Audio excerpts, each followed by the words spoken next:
नया चैप्टर है कामचोर कहानी।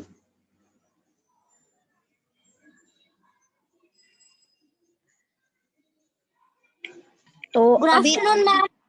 गुड आफ्टर बेटा, कुछ नए बच्चे ज्वाइंट हुए हैं।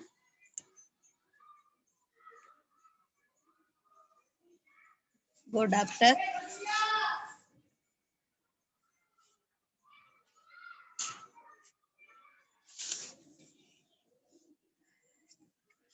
चलिए, कुछ नए बच्चे ज्वाइंट हुए हैं तो जितना हमने पढ़ा था इसको एक बार दोबारा से रिवाइज कर लेते हैं।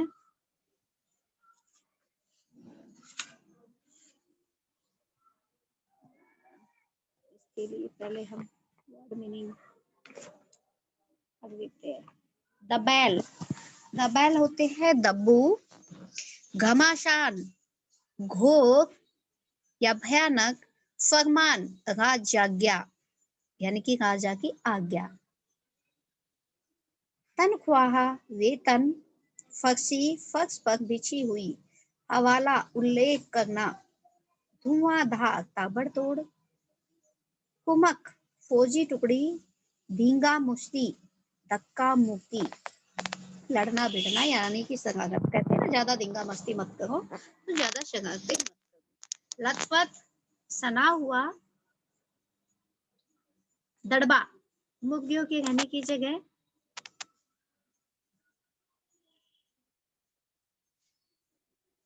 मोगी, मोगी नाली, गंदे पानी की जो नाली होती है उसको कहते हैं मोगी। बेनकेल, बिना नकेल, बेनकेल बोल सकते हो आप, बिना नकेल यानी पशुओं की नाक में जो पहनाई जाने वाली रस्सी के बिना। दालान, बरामदा, तरकारी, सब्जी, मातम, शोक मनाना, बटालियन, पलटन, कोर्ट मार्शल, फौजी अदालत में सजा सुनाने की तरह, कोर्ट मार्शल। तो आज की कहानी आपकी कामचोर। बड़ी देर के वाद विवाद के बाद यह तय हुआ कि सचमुच नौकरों को निकाल दिया जाए। आखिर ये मोटे मोटे किस काम के हैं, हिलकर पानी नहीं पीते, इन्हें अपना काम खुद करने की आदत होनी चाहिए। कामचोर कहीं के। तुम लोग कुछ नहीं, इतने सागे हो, सारा दिन उधम मचाने की सिवा कुछ नहीं करते। बच्चों को बोला जा रहा है कि घर में जो छोटे मोटे बच्चे हैं उनको बोला जा रहा है कि ये हिलकर पानी भी नहीं पीते, सारा दिन उधम मचाने के अलावा कुछ नहीं करते। और सचमुच हमें ख्याल आया कि हम आखिर काम क्यों नहीं करते। हिलकर पानी पीने में अपना क्या खर्च होता है, इसलिए उसने तुरंत हमने हिलाकर पानी पीना शुरू किया, जैसा कि नीचे पिक्चर में दिखाया भी गया है बेटा। पिक्चर शेयर कर देती हूँ, मेरे पास है, आपके पास नहीं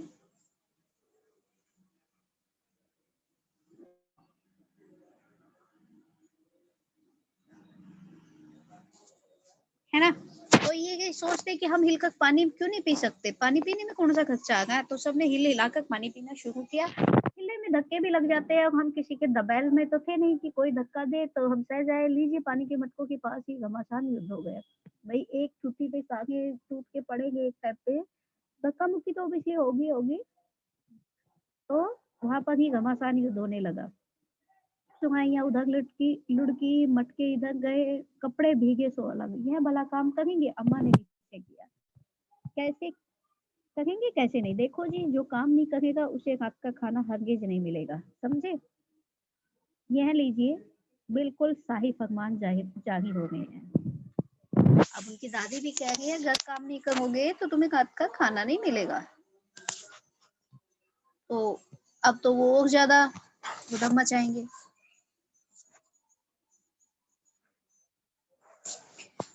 हम काम करने को तैयार हैं, काम बताए जाए। हम सब ने एक साथ दुहाई दी। बहुत से काम हैं जो तुम कर सकते हो। मिसाल के लिए है, दही कितनी मैली हो गई है, आंगन में कितना कूड़ा पड़ा है, पेड़ों में पानी देना है, और भाई मुफ्त में तो यह काम करवाए नहीं जाएंगे, तुम सबको तनख्वाह भी मिलेगी।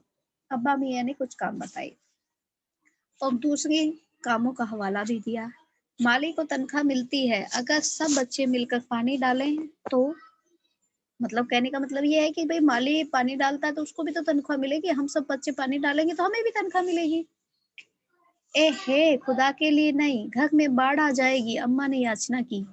फिर भी तनख्वाह के सपने देखते हुए हम लोग काम पर तुल गए। सारे बच्चों ने सोचा कि भाई हमें तनख्वाह मिलेगी तो सारे काम पर टूट पड़े।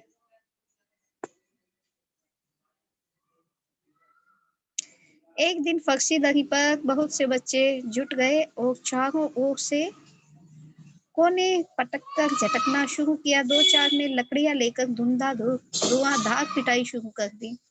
सारा घर धूल से अट गया। खांसते खांसते सब बेदम हो गए। सारी धूल जो दही पर थी, जो फर्श पर थी, सब खिड़कियों पर जम गई, नाकों और आंखों में घुस गई। बुरा हाल हो गया सबका। हम लोगों को तुरंत आंगन से निकाला गया। वहां हम लोगों ने फौरन झाड़ू देने का फैसला किया। अब ये ने इनको काम बताया था कि भाई दही मैली है, दही को साफ करो, आंगन में कितना कूड़ा पड़ा है उसको साफ करो, पौधों में पानी दो तो तुम्हें भी तनख्वाह मिलेगी। तनख्वाह के लालच में वो क्या करते, सारे एक साथ टूट पड़ते हैं उसपे। कोई उसको डंडे से पीटता, कोई पकड़ पकड़ के झाड़ता, भाई साफ करेंगे इसको। तो वो जो धूल उड़ उड़ कर सबकी खोपड़ी में जम गई, सिर में जम गई, और सारा घर हट गया वो अलग से। धूल नाक में कान में घुस गई। खांसते खांसते सबका बुरा हाल हो गया। तो उनको भगाया, भाई तुम भागो यहाँ से। तो उन्होंने क्या किया कि बच्चों ने सोचा चलो अब ये जो धूल उड़ी है उसको हम साफ करते हैं। अब क्या करेंगे, झाड़ू क्योंकि एक ही थी और तनख्वाह लेने वाले उम्मीदवार बहुत सारे, इसलिए क्षण भर में झाड़ू के पुर्जे उड़ गए। जितनी सीखे जिसके हाथ पड़ी वह उनसे ही उल्टे सीधे हाथ मारने लगा। अम्मा ने सिर पीट लिया, भाई ये बुजुर्ग काम करने दे तो इंसान काम करे। अब जगह जगह से बात पर टोकने लगे तो बस हो चुका काम। असल में झाड़ू देने से पहले जगह सा पानी छिड़क देना चाहिए। बस यही ख्याल आते ही तुरंत दही पर पानी छिड़का गया। एक तो वो वैसे ही धूल से अटी हुई थी, पानी पड़ते ही सारी धूल कीचड़ बन गई। अब सब आंगन से भी निकाले गए। कितना अच्छा काम किया है बच्चों ने। दही झाड़ी, सारे घर में धूल डाल दी और फिर उसके ऊपर पानी डाल दिया और कीचड़ बना दिया। झाड़ू देने के लिए भागे तो झाड़ू के पुर्जे पुर्जे खिंडा दिए। अब सब आंगन से भी निकाले गए। तय हुआ कि पेड़ों को पानी दिया जाए। बस सारे घर की बाल्टियां, लोटे, तसले, भगोने, पतीलियां लूट ली गई। जिन्हें ये चीजें भी ना मिली वे डोंगे, कटोरे और गिलास ही ले भागे। अब सब लोग नल पर टूट पड़े। यहाँ भी वह घमासान मची कि क्या मजाल जो एक बूंद पानी भी किसी के बर्तन में आ सके। ठुसम ठास, किसी बाल्टी पर पतीला, पतीले पर लोटा और भगोने और डोंगे। पहले तो धक्के चले, फिर कुहनिया और उसके बाद बर्तन। फौरन बड़े भाइयों, बहनों, मामुओं, दमदार मौसा फूफियों की कुमक भेजी गई। फौज मैदान में हथियार फेंक कर पीठ दिखा गई। पानी देने के लिए भेजा गया था और यहाँ पर क्या उधम मचाया है इन लोगों ने।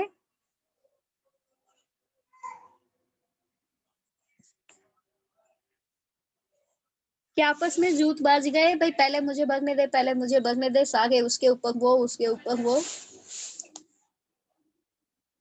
और अच्छे वाले युद्ध मच गए। फिर वो भाई बहन, मामा, फूफा, मौसी सब उसको छुड़वाने के लिए फौज भेजी गई है। तो जब वो सारे भागे हैं तो बच्चे भी भाग गए, सारे गायब। इस धिंगा मस्ती में कुछ बच्चे कीचड़ में लथपथ हो गए, जिन्हें नहलाकर कपड़े बदलवाने के लिए नौकरों की वर्तमान संख्या काफी नहीं थी। पास के बंगलों से नौकर आए और 4 आना पकती बच्चा के हिसाब से नहलवाए गए।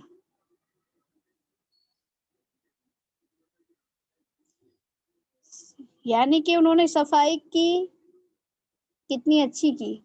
वहां भी कीचड़ में धूल में सब बन गई। फिर यहाँ पर आकर धिंगा मस्ती की तो सब गंदे हो गए। तो जो घर में जितने नौकर थे उनसे कहा, भाई नहलाओ इन बच्चों को, क्योंकि बच्चे घर में ज्यादा हैं। तो वो फौज कम पड़ गई, घर के नौकर कम पड़ गए, बाहर से नौकर बुलाए गए।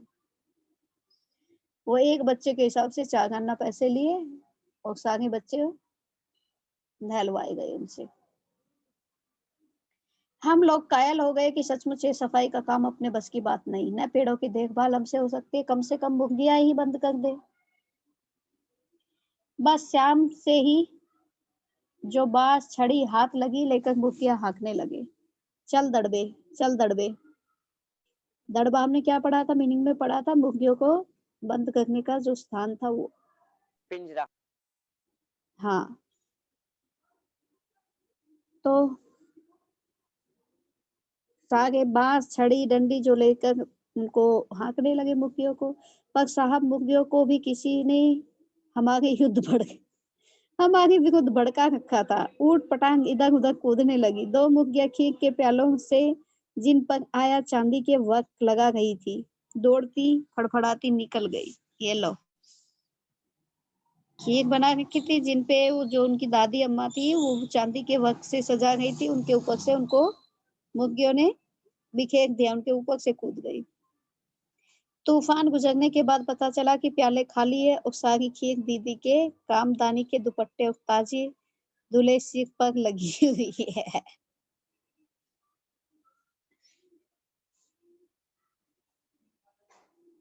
एक बड़ा सा मुर्गा अम्मा के खुले हुए पानदान में कूद पड़ा और कत्थे चूने में लिथड़े हुए पंजे लेकर नानी अम्मा की सफेद दूध जैसी चादर पर छापे मारते हुए निकल गए। ये लो, और काम बढ़ा दिया इन्होंने। उन्होंने सबक कर लिया था कि भाई अब साफ सफाई तो हमारी काम का बस की बात नहीं है, तो चलो मुर्गियों को ही बंद कर दिया जाए।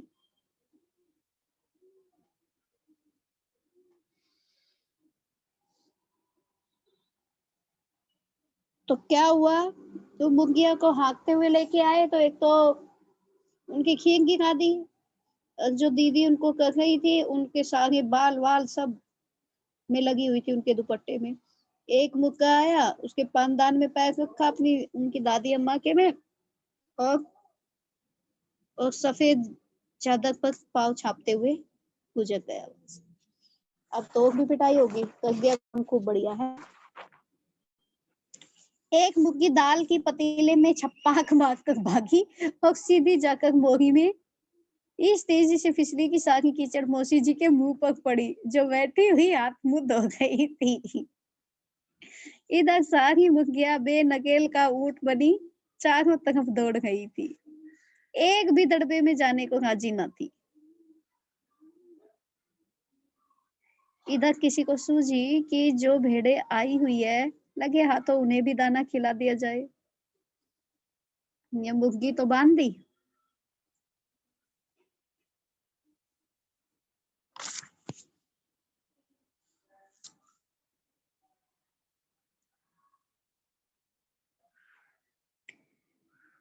अब भेड़ों को भी दाना खिलाओ।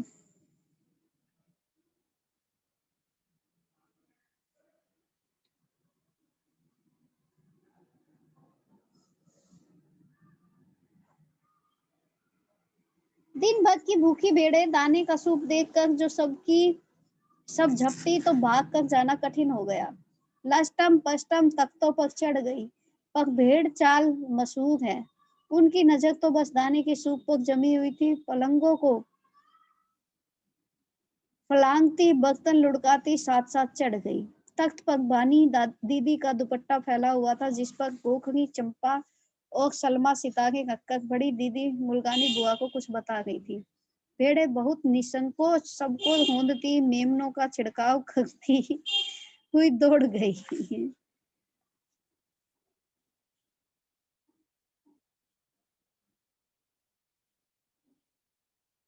यानी कि वो अपना काम कर रही थी तो वहां पर भी पहुंच गई वो। जब तूफान गुजर चुका तो ऐसा लगा जैसे जर्मनी की सेना टैंकों और बम बोरों सहित उधर से छापा मारकर गुजर गई हो। जहां जहां से सूप गुजरा, भेड़ें शिकारी कुत्तों की तरह गंध सूंघती हुई हमला करती गई।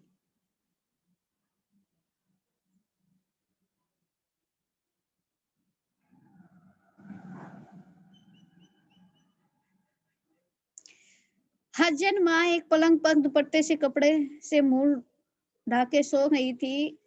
उन पर से जो भेड़ें दौड़ी तो न जाने वह सपने में किन महलों की सैर कर रही थी, दुपट्टे में उलझी हुई माघो माघो चीखने लगी। तो सारी महलों की सैर करवा दी। इतने में भेड़े सूप को भूलकर तरकारी वाले की टोकरी पर टूट पड़ी। वह दालान में बैठी मटर की फलियां तोल तोल तोल कर रसोइये को दे रही थी। वह अपनी तरकारी का बचाव करने के लिए सीना तान कर उठ गई। आपने कभी भेड़ों को मारा होगा तो अच्छी तरह देखा होगा कि बस ऐसा लगता है जैसे रुई के तकिए को कूट रहे हो। भेड़ को चोट ही नहीं लगती, बिल्कुल यह समझकर कि आप उससे मजाक कर रहे हो, वह आप ही पर चढ़ बैठेंगी। जरा सी देर में भेड़ों ने तरकारी छिलकों समेत अपने पेट की कढ़ाई में झोंक दी।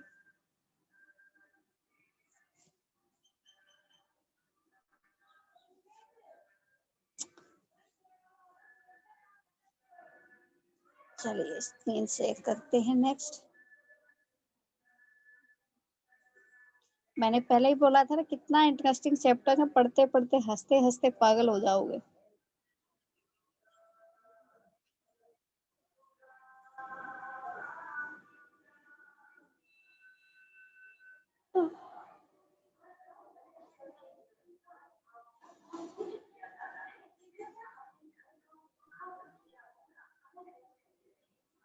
इधर यह प्रलय मची थी, उधर दूसरे बच्चे भी लापरवाह नहीं थे।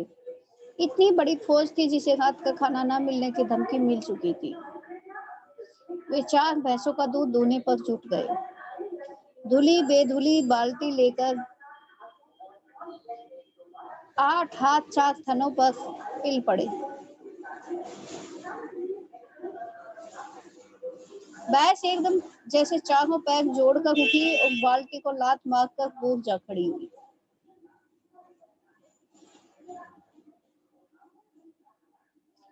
अब ये बच्चों ने इतना काम कर दिया, अब ये दूध निकाल, मुर्गी को दाना भी खिला दिया तो भेड़ों मुर्गियों को दबड़े में दम बंद किया है और भेड़ों को दाना खिलाने लग गए थे। अब ये दूध दूहने के लिए चले गए भैंस के पास।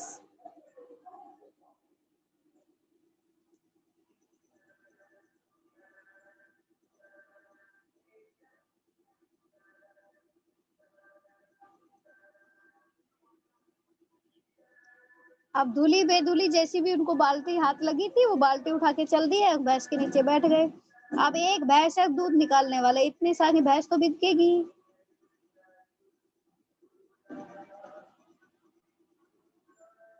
अब भैंस डर गई और लात मार के दूध जग के खड़ी होगी।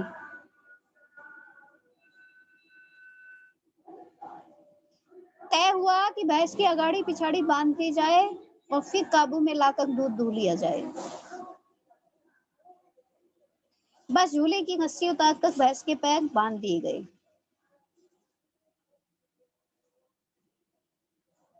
पिछले 2 पैर चाचा जी की चारपाई के पायों से बांध दिए गए। अगले 2 पैरों को बांधने की कोशिश जारी थी कि भैंस चौकन्नी हो गई। जैसा कि पिक्चर में दिखाया गया हुआ है, इनके पैरों को चारपाई से बांध दिया। अगले 2 पैरों की जैसी बांधने की कोशिश जारी थी, भैंस चौकन्नी हो गई। छूट कर जो भागी तो पहले चाचा जी समझे कि शायद कोई सपना देख रहे हैं, क्योंकि उनके पिछले पैर उनकी चारपाई से बांधे हुए थे। फिर जब चारपाई पानी के ड्रम से टकराई और पानी छलक कर गिरा तो समझे कि आंधी तूफान में फंसे हुए हैं। वो तो बेचारा सो रहा था आराम से। साथ में भूचाल भी आया हुआ है। फिर जल्दी ही उन्हें असली बात का पता चल गया और वह पलंग की दोनों पट्टियां पकड़े बच्चों को छोड़ देने वालों को बुरा भला सुनाने लगे। वो सोए हुए थे और उनके भैंस के पाँव उनके पायों से, देखो पिक्चर में देखिए, उसमें बांध दिए गए हैं। और जब आगे के बांधने लगे तो तुड़ा कर भाग निकली।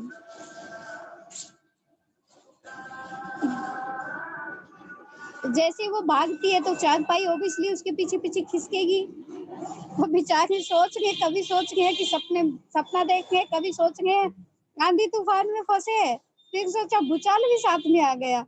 और जब तक उसकी बात भी समझ में आई, तब उन बच्चों को खुला छोड़ने वालों को ही गालियां बकने लगे हैं, उन्हीं को ही बुरा भला सुनाने लगे हैं।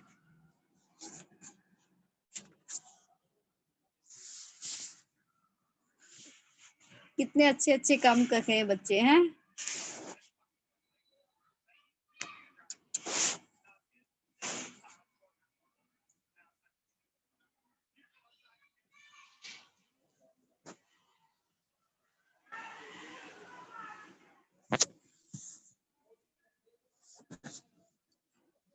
यहाँ बड़ा मजा आना था। भैंस भागी जा रही थी, पीछे पीछे चारपाई और उस पर बैठे हुए थे चाचा जी।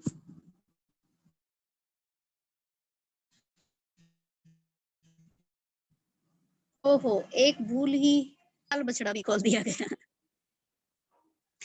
तीर निशाने पर बैठा बछड़े की ममता में व्याकुल भैंस ने अपने खुरों को ब्रेक लगा दिए।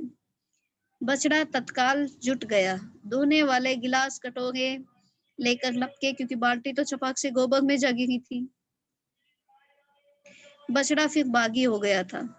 कुछ दूध जमीन पर और कपड़ों पर गिरा।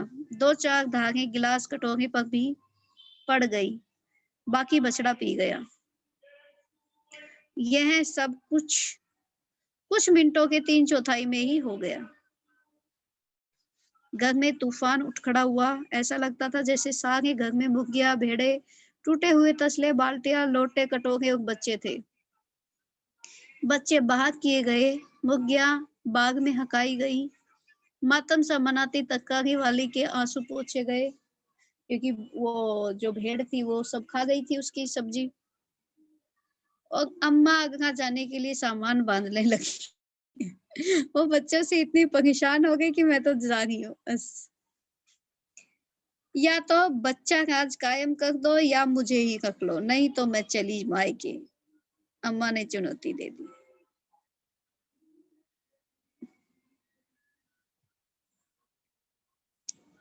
और अब्बा ने सबको कतार में खड़ा करके पूरी बटालियन का कोर्ट मार्शल कर दिया। अगर किसी बच्चे ने घर की किसी चीज को हाथ लगाया तो बस रात का खाना बंद हो जाएगा।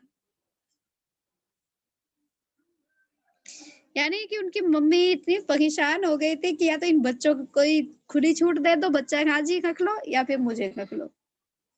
सब इतने परेशान हो गए थे घर की हालत देखकर।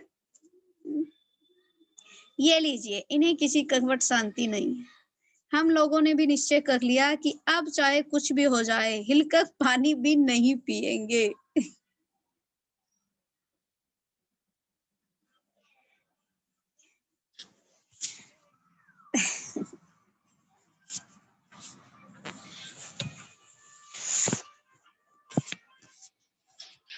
कितनी अच्छी कहानी थी। अच्छी लगी बच्चों आपको? Yes ma'am.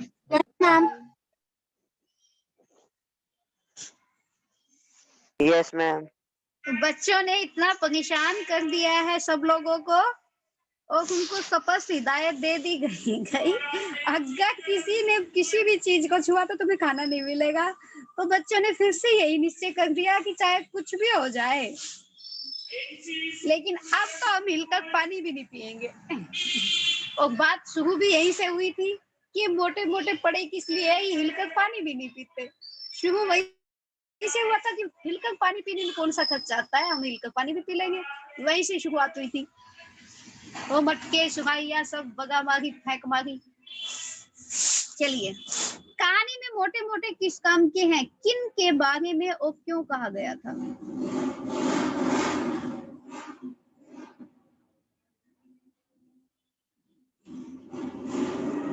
मैम बच्चों के बारे में कहा है। शुरू में नौकरों के बारे में भी कहा गया था, और बच्चों ने तो जो घर की दुर्दशा की वो तो सभी जानते हैं। हाँ, बच्चों के उधम मचाने के कारण घर की क्या दुर्दशा हुई।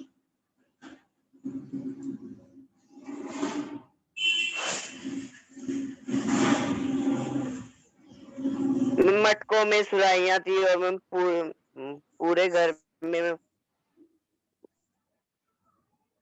सब शुरुआत तो बेटा वहीं से हुई थी, सुहाइया और उहाइया सब कुछ पूरे हो घर गई में थी। मैम धूल हो रही थी, मिट्टी मिट्टी थी। हाँ, दही वही फेंक दी, दही से कीचड़ बना दिया, मुर्गियां खोल दी गई, क्या हाल बनाया घर का। अच्छा, या तो बच्चा खाज कायम कर लो या मुझे ही रख लो। अम्मा ने कब कहा और इसका क्या परिणाम हुआ? जब अम्मा परेशान हो गई थी उस टाइम कहा था। हाँ हाँ,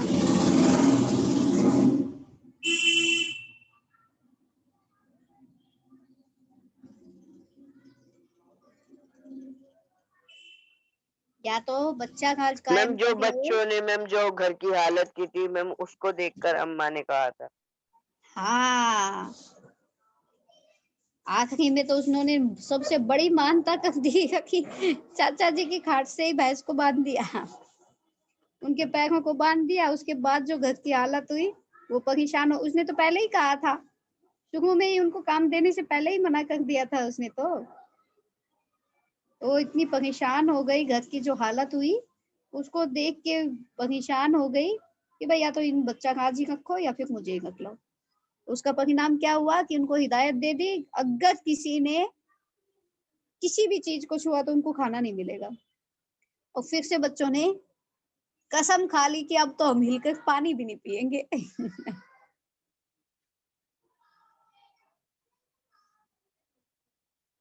कामचोर कहानी का क्या संदेश देती है?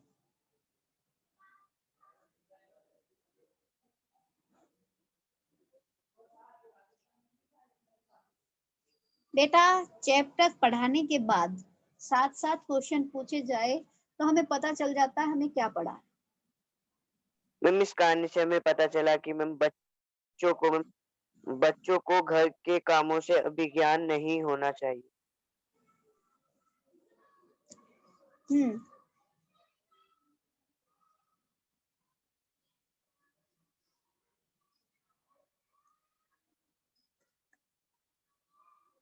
Very good.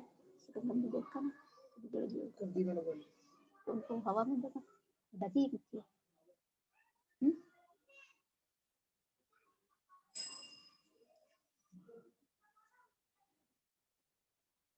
क्या बच्चों ने उचित निर्णय लिया कि अब चाहे कुछ भी हो जाए हम मिलकर पानी भी नहीं पिएंगे?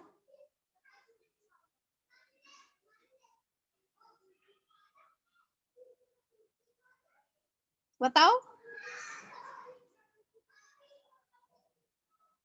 नहीं था, उचित नहीं था मैम उनका निर्णय।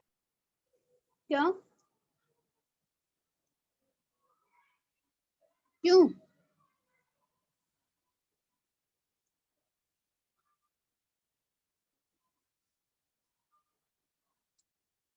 मैम क्योंकि उनको मैम कामचोर बना देगा। कामचोर को काम कितना किया तो है, कितना सारा काम किया बच्चों ने।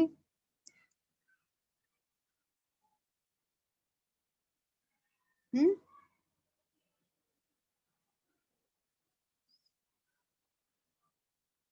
उनको क्या करना चाहिए था?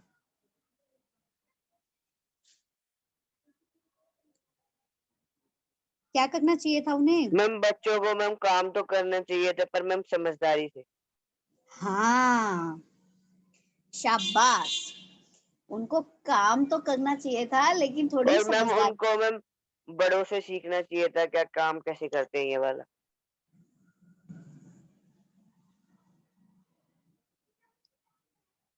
और कोई?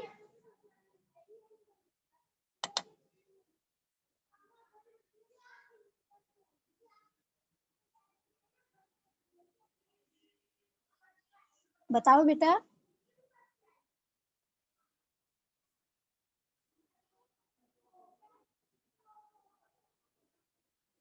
देखो बेटा, उन्होंने जो ये निश्चय लिया एकदम गलत लिया कि अब हम हिल के पानी भी नहीं पिएंगे। आगे काम करना चाहिए, सबको करना चाहिए, लेकिन जो काम उन लोगों ने तूफान मचाया उस तरह से नहीं, थोड़ी सी समझदारी से। उनको थोड़ा सा सोच समझ के काम करना चाहिए था। बताओ, चारपाई से उसके पैरों को बांधा, उनको ये सोचना था भी ये गाय भागेगी, भैंस भागेगी तो क्या होगा।